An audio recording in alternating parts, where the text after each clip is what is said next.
여러분 안녕. 바로 내신 공부법의 핵심 통암기 2탄. 자, 내신 공부법에서 가장 중요한 것 중에 하나가 뭐냐면 사실 통암기예요. 통암기는 하는 친구들이 있고 안 하는 친구들이 있어요. 하는 친구들은 진짜 최상위권을 향해서 가고 싶은 아이들이 보통 통암기 해요. 그 외 밑에 있는 친구들, 그냥 상위권도 통암기 안 하고도 어느 정도의 상위권은 할 수 있어요. 근데 내가 진짜 최상위권을 해야겠다라고 싶은 그런 마음을 가지고 있는 친구들은 통암기를 보통은 해요. 그러면 그 친구들 중에 진짜 제대로 잘하면 최상위권 가는 거고, 조금 부족하다 싶으면 상위권에 가요. 그러니까 통암기를 한다는 것은 일단 내가 상위권, 최상위권을 바라보고 있다 라고 생각을 하는 게 맞습니다. 근데 나는 그 정도까지다, 아니다, 그 정도까지 가려고 할 생각조차가 없다, 그러면 굳이 통암기를 하지 않아도 됩니다. 그거 하지 않아도 어느 정도 중상위권 이상은 할 수 있고, 물론 통암기를 하지 않고서도 상위권, 최상위권 가는 친구가 있어요. 이거는 제가 볼 때는 그 친구는 굉장히 의식적으로 공부하는 친구인 거고, 정말 꼼꼼하게 공부하는 친구들이 그게 가능해요. 그게 가능하다, 좀 나는 이해 과정 위주로 해야겠다 싶으면, 그리고 또 기본적인 역량과 또 문제풀이하는 그런 좀 기술들이라든가 또 역량 자체가 좀 감이 좋다, 이런 친구들은 선택적으로 하면 되겠죠. 그런데 저는 오늘 이 통암기를 한다라는 전제 하에서 지금 말씀을 드리는 거예요. 만약에 통암기가 잘 안 되는 친구들은 사실 손 안 대는 게 여러모로 더 낫습니다. 근데 한두 번 정도, 한두 지문 정도는 한번 시도해 봤으면 좋겠어요. 그래서 그 지문이 나왔을 때 왜 사람들이 통암기를 하는지, 그리고 통암기를 하는 것은 제가 맨 마지막에 말씀을 드리겠지만 인생 전체에 있어서 되게 중요한 역할을 한다라고 생각을 해요. 그래서 통암기는 한번 시도해 봐라 라고 정도 말씀드릴 수 있을 것 같아요. 그럼 제일 중요한 통암기의 목적, 통암기 왜 하는 거냐. 대부분의 학원에서는 어느 일정 수준의 점수를 맞기 위해서 통암기를 시켜요. 선생님들이 통암기 해, 물론 그걸 꼼꼼히 막 봐주거나 그러지는 않아요. 하지만 통암기를 하게끔 여러 가지 장치들을 이용해 가지고 아이들이 통암기를 할 수 있게끔 도와준다라고 보여져요.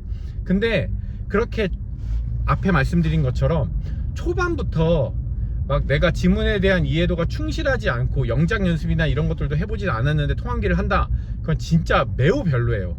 왜냐하면 통암기의 목적 자체는 실수를 줄이기 위해서 그래요. 그리고 속도를 빠르게 하기 위해서 통암기를 하는 거예요.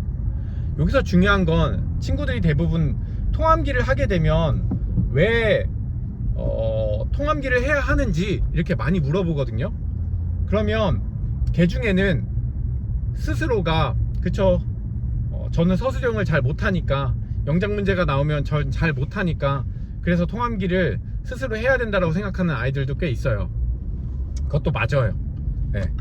당연히 영작 문제를 풀 때 통암기를 하고 있으면 정말 단방에 쉽게 수월하게 잘 풀 수 있죠. 네. 매우 도움이 되는 게 맞아요. 근데 그거는 하나만 알고 둘은 잘 모르는 거예요. 서술형의 문제들은 대부분, 예를 들자면 한 6문제 정도가 된다라고 하면 서술형에서 3문제 정도는 통암기를 해서 보통 맞출 수 있는 문제들이 많이 있어요. 이거 지역별로 되게 다르긴 한데 서울권 기준, 뭐 특히 반포나 대치동이나 이쪽 기준을 볼 때는 통암기만으로는 다 해결이 안 돼요. 일부분은 정말 알아서 해야 돼요. 암기를 했다라고 해결할 수 있는 부분의 문제가 아니에요. 자, 그러면 이 3문제, 예를 들자면 6문제 중에 3문제는 알아서 해결해야 되고 모두 다 생짜로 풀어야 되는 부분의 문제인 거잖아요. 그럼 이 3문제의 결정타는 어디에서 오는 걸까요? 바로 시간이에요. 시간 안에 누가 이거를 잘 해결하냐가 정말 큰 핵심인데, 그러면 시간을 많이 확보하는 친구가 무조건 이기잖아요. 자, 이 치트키가 바로 여기에 있어요. 사실 통암기는 실수를 줄이기 위한 핵심 프로세스인데 왜냐면 내가 알고 있고 이해하고 있다고 한다 하더라도 타이머 택이 있기 때문에 내신이 생각보다 정말 빡세기 때문에 시간 안에 빨리 풀어야 될 때 빠르게 풀게 하기 위해서는 이 통함기가 무조건 필요해요. 이게 없이도 빠르게 풀 수 있는 친구들이 있는데, 예를 들자면 실수할 가능성이 높죠.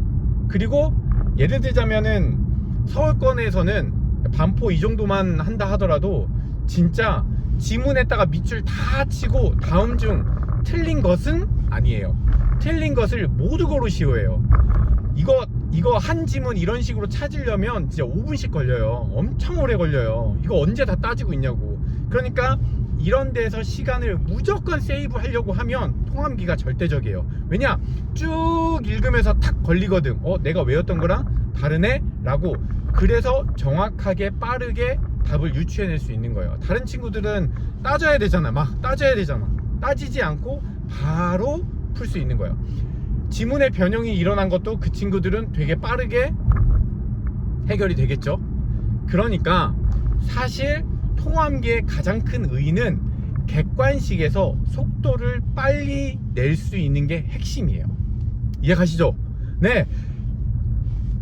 객관식에서 진짜 빨리 풀어야 되니까. 그리고 주관식에서, 그러니까 서술형에서 통함기를 통해서 또 빨리 풀어야 되니까. 그러면 시간을 그만큼 세이브한 걸 되게 어려운 서술형 문제나 또 어려운 객관식 문제, 변형된 이 객관식 문제, 생각이 충분히 필요하고 고민해 볼 만한 것들을 충분한 시간을 내가 할애할 수 있는 상태가 되는 거예요. 그 상태를 만드는 게 핵심이에요. 이걸 만들어 놓지 못하면 최상위권으로 가는 건 되게 힘들어요. 그렇기 때문에 애들이 통함기를 하는 거예요. 이해 가세요? 이게 진짜 중요한 본질이에요. 통함기를 하는 본질. 그런데 제가 왜 초반에 좀 해보라고 했잖아요. 잘 못하더라도.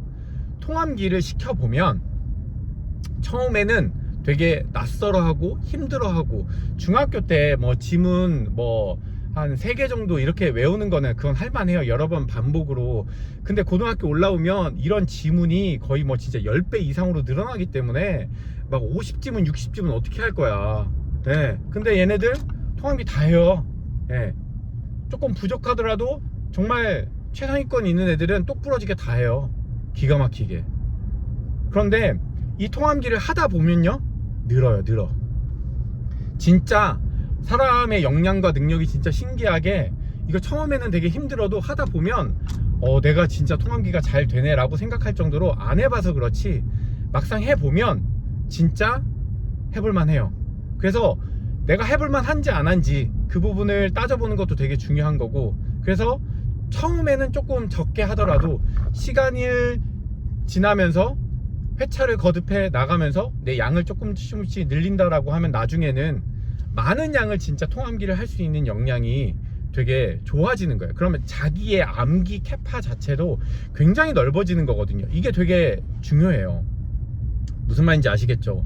그리고 간단하게 치트키 정도를 제가 좀 말씀을 드리면, 통함기를 할 때, 통함기 아까 제가 여러분에게 말씀드렸었는데, 그 앞에 1탄에서 많은 회독을 하라고 했잖아요. 일단 익숙하게 해야 돼.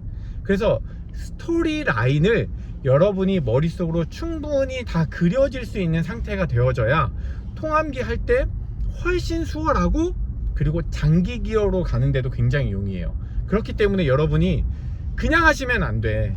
정말 맨땅에 하듯이 그냥 생짜로 막 외우면 꾸역꾸역 외웠어도 진짜 빠지는 속도가 너무 빠르기 때문에 현타 와요.